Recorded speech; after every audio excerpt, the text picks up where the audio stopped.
Stop for gas na pod. Boba straw. Gas na pod. Circle K, somewhere in Atlanta. This is chill. Dili. So mga 10 hours pa di ay.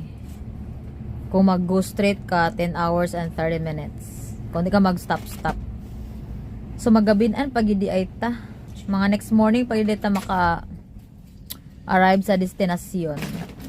Mas feeling na ako, mas layo lagi siya pag mubalik. Or the same lang ba or what? Or kaulion na gid kay ko. Kaya to ang mga tumakas pa ng gawas na. Hindi na niingon. Mom, how does Walkmart play? Oh my gosh, be careful with those na.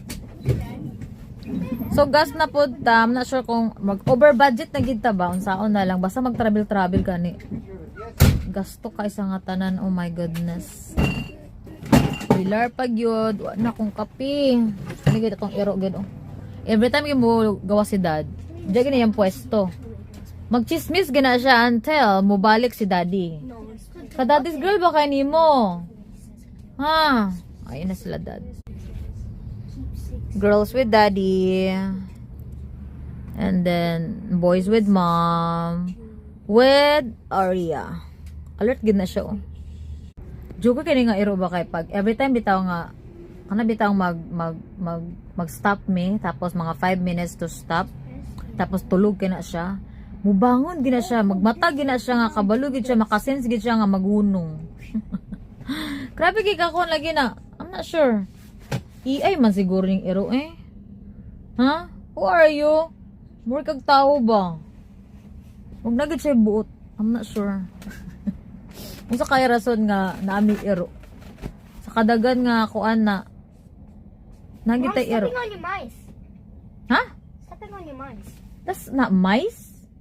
What is that? Oh, mice, your computer thing. Mouse. That's mouse. Mice. I was like, what? There's a mice? Ayun na sila. I found this. So it's like $2.50 per gallon ang gas. Ayun na sila dito. Puting tugnawa nga gigawas undo ka girls. So pag biya na mo, it's like 60 degrees. Tapos here in Atlanta mga around 40. Tapos pag uli na mo sa mong destination mga around 20 or 10. Oh, kada kong diferensya. As in, nakita mo gina akong kabukugan nga from 60. Oh my goodness, yaya ka lang. Adjust gid ta kay nakaminyo man gid tag laing nasod. Nabit ta sa gawas, nabit tay kano ay ikaw gid mag-adjust sis. Ana ara gina siya.